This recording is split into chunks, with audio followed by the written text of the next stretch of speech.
Hello everyone, welcome back to E20 Zone TV this Sunday lunchtime. Hope everyone is well. Looking forward to Christmas for the big man to turn up and deliver presents. Before I get started, please do smash a like on the video and subscribe to the channel. You can't beat a bit of intro music for an upbeat Christmas season. Do you know what I'm saying? West Ham won, Brighton won yesterday, and I am here to give you my sort of afterthought on that game. Yesterday's a game basically against a side who are well drilled, know what they're doing, and are a very good side. Brighton are a very good side, and we've got to respect them for what they are. Us, on the other hand, it's like working on the job to a point. Right, we're learning game by game, and honestly, yesterday's game frustrated me to a point. I watched back the first half. I was watching the second half when I was out yesterday. Some of the players are just shit, mate. Yeah, some of the players are just not that good. Like Nicholas Füllkrug, I'm sorry, you give him, what, 60 minutes? Yeah, as soon as he goes off, we score. Do you know what I'm saying? He's not the guy. He's not the guy. That was a panic buy that went wrong in the summer, yeah? When people will understand that that was a panic buy from Mr. Tim Steidten, the better. Yeah, we was going after John Duran for the whole summer, and then you change tack because you know you can get him. Yeah, it's a panic buy. It hasn't worked out. He's not very good. Lucas Paqueta, the Jack-o'-nide of the man. 1 week he's good, kissing the badge, loving life. Next week he's the same old Lucas Paqueta, not all that. Just not all that at all. And that's where the problem with West Ham. West Ham are so inconsistent at the minute. Yeah, we are a inconsistent club. But one thing I will say is we are consistent with results currently. Yeah, 1 win, 2 draws. I can't complain with that. Do you know what I mean? Especially when before we were shit. Yeah, we're still shit now, but we're picking up results. And that's what we need. We need to start picking up some results. I think Lucas Fabianski yesterday was superb. Absolute superb. And Areola is sitting on the bench and probably going to be leaving in the near future because I just don't see how he comes back into this at present. Fab kept us in the game on multiple occasions yesterday, and parts of the game, you know, were frustrating to see because it was just constant Brighton coming forward, and just West Ham defending mainly. Do you know what I mean? But I think people have got to understand that West Ham are not a good side. Yeah, we are a side in transition. We are a side trying to do something. And when you try and do something, you're going to have hiccups on the way. And Brighton are a well-organised side. The second half yesterday, one sort of gripe I've got is with Crescencio Somerville. I can't believe I'm saying it on the man. But he had a chance. He broke away and he's got to lay someone in there. And I think he went for the shot. If he lays someone in, we've got half a chance of at least getting a shot on goal.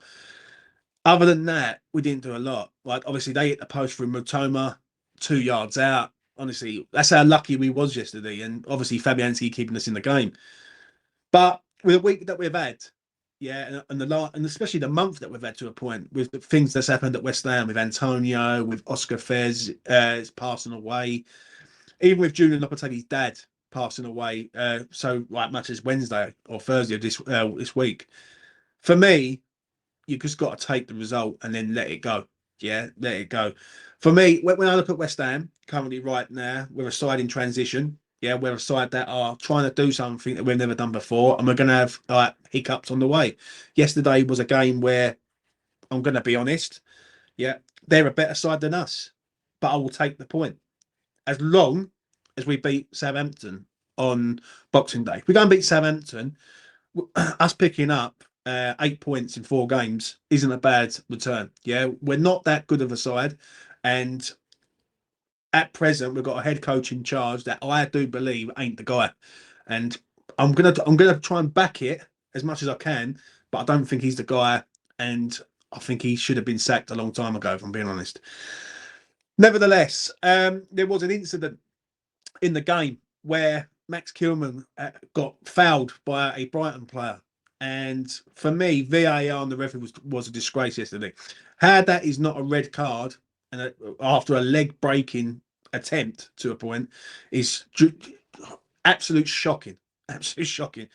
I see the incident live. when I was watching it, and I was like, "That's a guaranteed red," and he pulled a yellow out straight away. The referee should have stood back and waited to get sort of clearance from VAR on that one. It was absolutely horrendous and horrific, and we're lucky that Max Kilman's fine. You see his legs sort of buckle a little bit more pressure on that, and that's a snap, and that's just not great at the end of the day.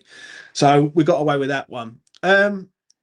Obviously, we had some subs come on in the second half, and obviously Tadibo come on, and he had a pretty decent half. I'm not going to lie. I thought he was pretty good. But then he comes out on social media in the evening, a young fan or young man, whoever it was, sort of put a comment out and said, "You played really well today. Please don't leave." And he turns around and says, "Don't worry, I'm not leaving. Don't believe the media." And I do think people need to stop sort of putting out clickbait stuff for gains, profits, and views, basically. He sort of cleared it up in one instance. And do you know what? I'd love it if a lot of players come out and said, "No, that's shit, that's bollocks, that's not true."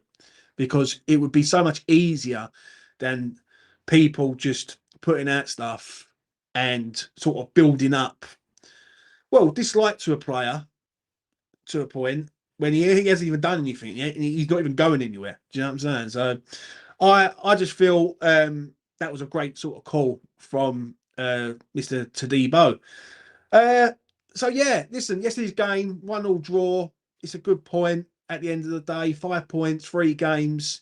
We can't really complain. Where we've been, if someone would have said to you, "You're going to beat Wolves, draw the next 2, and then you're going to go into the Southampton game," I'm all for that. I'm all for that because, listen, did I expect top 10 this year? Yeah.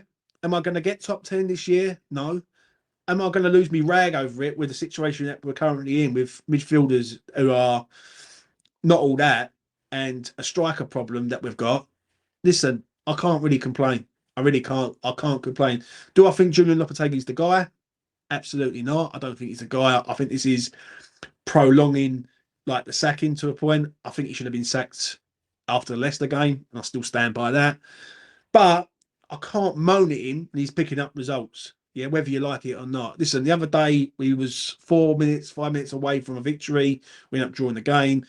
Yesterday, we go 1-0 down, we spin it around, we get away with it. But listen, you ain't going to play well all the time, because if West Ham played well all the time, West Ham will be Champions League contenders, and we're far from that. So it is what it is at the end of the day. It really is. Special like on the video. Subscribe to E20 Zone TV. Hit the notification bell. I had a right good evening. I was out all day yesterday. Christmas. Watched the boxing. Fury. Just my luck, mate. Do you know what I mean? Mitch, I owe you a tenner. I shall send that to you in pennies. Got to give Mitchell a tenner because we had a bet on the Christmas party, and looks like I'm paying out yet again. And yeah, I'll be back next week and just before Christmas with other content for you guys.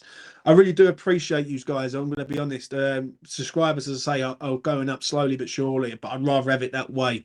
I'd rather be happy in doing what I'm doing, yeah, and grinding away and nicking a few subscribers from time to time rather than becoming famous and being an absolute cunt. Do you know what I'm saying? So yeah, there you go. Anyway, from me to you, take care of yourselves, and I will see you again in the next one. Bosh.